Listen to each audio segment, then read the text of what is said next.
Alô pessoal, sejam todos muito bem-vindos a mais um vídeo do canal Clique Invest. Eu já sei o que vocês vão dizer e vocês estão absolutamente corretos, que é que eu tinha prometido que eu faria mais vídeos aqui para o canal e já tem alguns meses que eu não faço, e a reclamação é certíssima e vocês têm absolutamente toda a razão e eu não vou falar nada. A única coisa que eu vou falar é que eu andei focando mais no Instagram, mais nas postagens para trazer informações um pouco mais rápidas, um pouco mais atualizadas.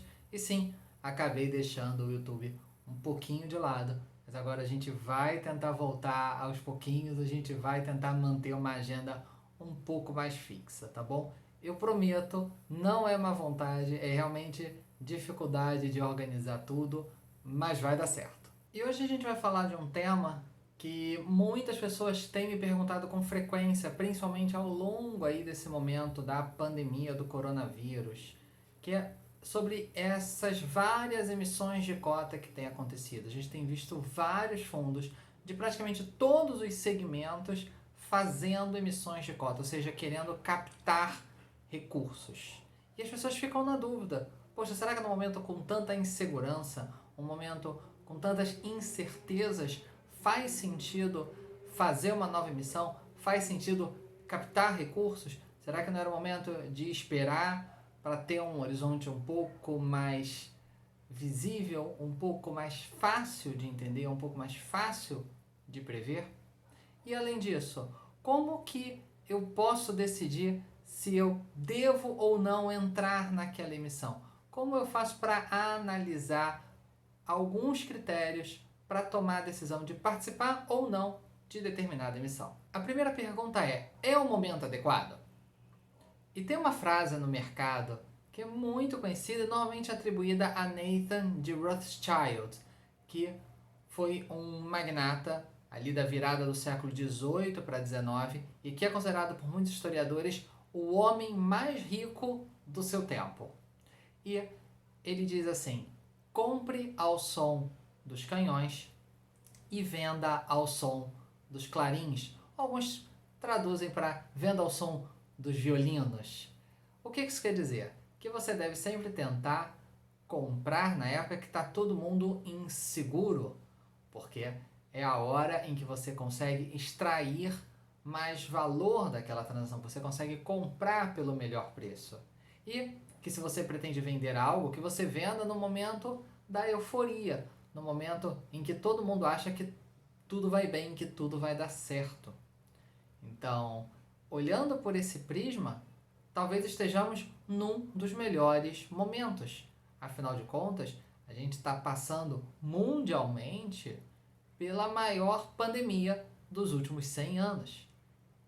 Talvez seja o melhor momento para se fazer novas compras.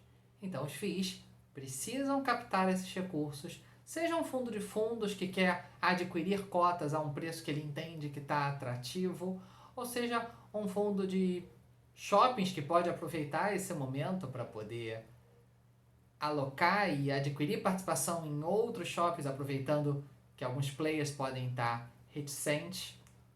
Ou um fundo de logística que pode comprar seus galpões, um fundo de laje que pode comprar suas lajes. Então, independente do segmento, faz sentido. Claro que, na opinião de um ou outro, pode fazer mais sentido em um segmento do que em outro, porém, talvez não tenhamos um momento melhor. Outra pergunta também que é muito frequente é: por que estão sendo feitas ofertas 476?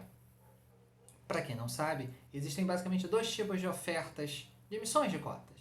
As chamadas ofertas 400, que são as chamadas ofertas públicas, que são abertas a praticamente qualquer tipo de investidor. Chamadas 400 porque são normatizadas pela instrução CVM 400. E as ofertas 476, que são as ofertas chamadas ofertas de esforços restritos, onde apenas 50 grandes investidores profissionais é que podem investir. O fundo pode apresentar para no máximo 75 e no máximo 50 é que podem efetivamente investir. E por que então que os fundos têm preferido nesse momento fazer a oferta 476? Alguns motivos.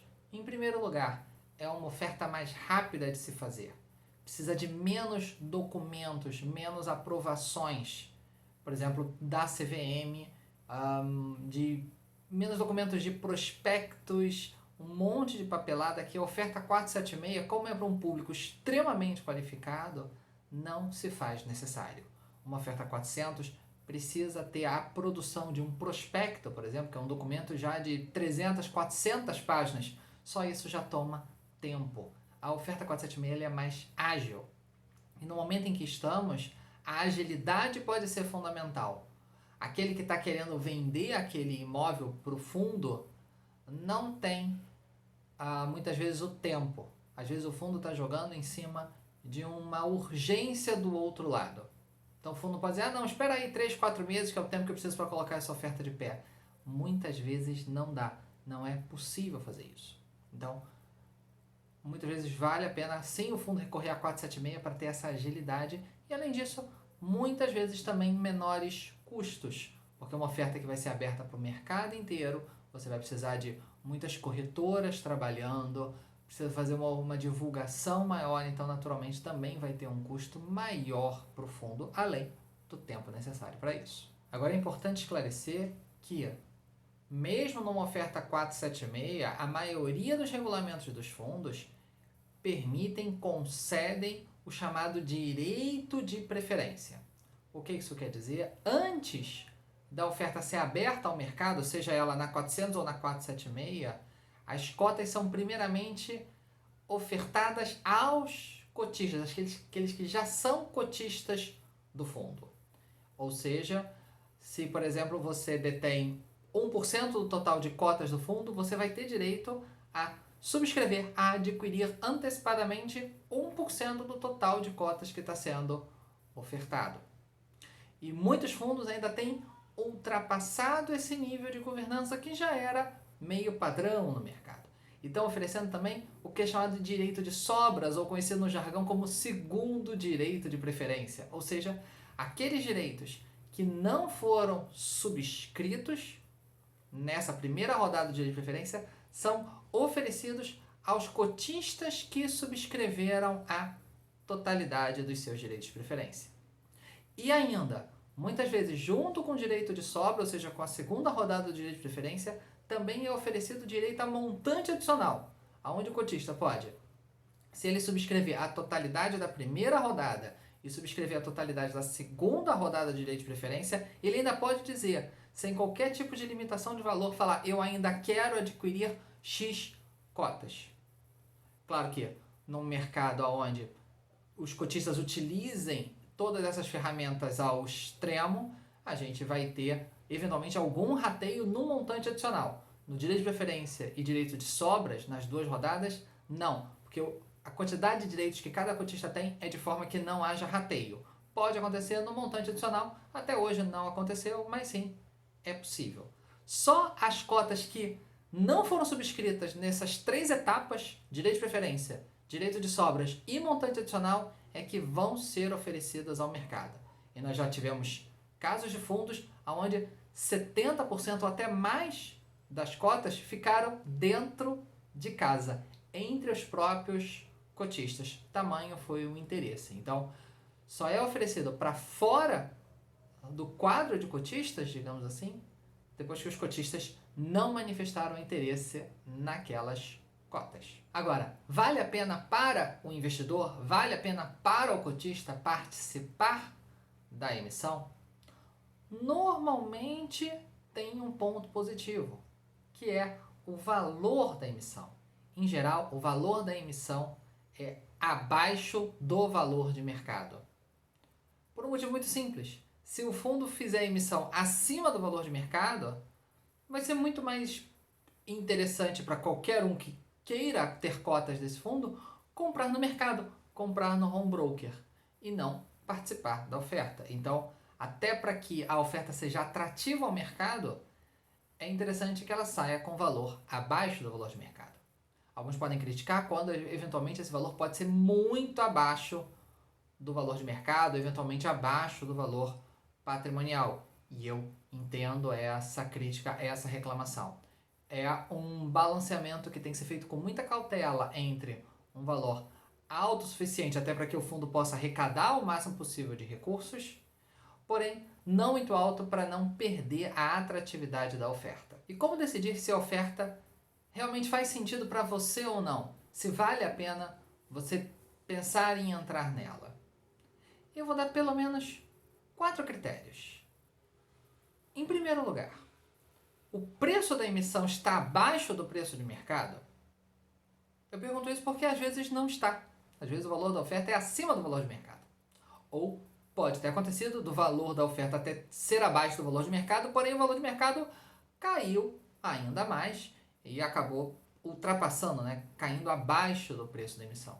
Se o valor do mercado está mais barato que o da emissão, por que participar da emissão? Entra no home broker e adquira as suas cotas. O segundo critério, é um fundo do qual você gosta? Pode até ser um fundo que de repente você não é cotista, mas já era um fundo ali que você estava namorando, que você já estava estudando, que você já estava interessado e aí surge uma emissão. Bom, se já é um fundo que você já gosta, ou porque você já é cotista, ou pelo menos você já estava ali paquerando aquele fundo, ok, faz sentido você seguir com a análise. Se já é um fundo que você não gosta, que você eventualmente não gosta da gestão, ou não gosta da estratégia dele, caramba, por que entrar? Por que colocar dinheiro num fundo que você não gosta, se certamente no mercado haverá fundos dos quais você gosta? Terceiro critério, o fato de você entrar nessa emissão vai fazer com que você extrapole o seu limite de exposição? Eu sempre recomendo que, quando você está pensando na sua carteira ou repensando, você estabeleça quanto que é o máximo que você aceita expor do seu patrimônio a cada fundo imobiliário, a cada ativo em geral. Então, se eventualmente você estabeleceu que aquele determinado fundo vai representar 2% do seu patrimônio total e você já tem cotas neste patamar, talvez não faça sentido você participar da emissão, porque você vai estar aumentando o seu limite de exposição. E se acontecer qualquer problema com o fundo, talvez esse problema, esse prejuízo possa afetar o seu psicológico. E ainda vai bater aquele arrependimento de, poxa, eu tinha estabelecido a regra e eu mesmo quebrei. E essa é uma sensação muito ruim. Isso desestabiliza o psicológico do investidor. Mesmo na ideia de, eu vou comprar agora porque o preço da emissão está abaixo do mercado e lá na frente eu vou vender. Essa estratégia nem sempre dá certo. Então você, mesmo falando, eu não vou ficar exposto mais do que eu queria porque depois eu vou acertar. É muito importante ter consciência de que nem sempre essa estratégia que é chamada no mercado de flipagem, ela dá certo. E mesmo assim, entre você subscrever e você conseguir vender as suas cotas, pode acontecer algum problema no fundo, que é normal do mercado, é risco da operação, e na hora que você for vender, as cotas estarem num valor bastante abaixo, e aí a tua operação de flipagem vai ter dado totalmente errado. E o quarto critério, a proposta da emissão faz sentido? Claro que numa oferta 476, em geral a divulgação de informações tende a ser um pouco menor. Numa oferta 400, em geral, o prospecto é um pouco mais detalhado sobre quais imóveis vão ser adquiridos. Alguns fundos divulgam com mais detalhes, outros divulgam menos. Às vezes alguns fundos colocam até no relatório gerencial alguns detalhes dos imóveis que estão em negociação. Então é importante você entender se faz sentido para você, se você concorda com aquela estratégia. Se é uma estratégia que você está olhando e não está clara o suficiente, claro que você sempre pode mandar um e-mail para o gestor, pode conversar com ele, mas se no fim do dia a operação não te deixou seguro de alocar teu capital, não aloque.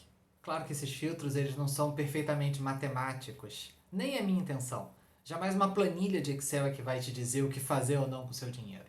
Mas certamente esses 4 filtros, essas 4 perguntas vão deixar muito claro aquelas ofertas nas quais você não deve entrar.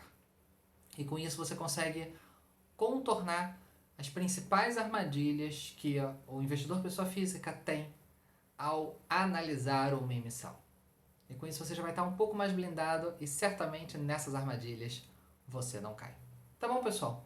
Se vocês gostaram desse conteúdo, não esqueça de deixar o seu joinha aqui embaixo, nem se inscrever aqui no canal, que eu prometo que eu estou tentando produzir mais vídeos para vocês, então fiquem atentos às novidades e se inscrevendo, vocês vão receber as notificações. Um forte abraço e até a próxima. Tchau, tchau.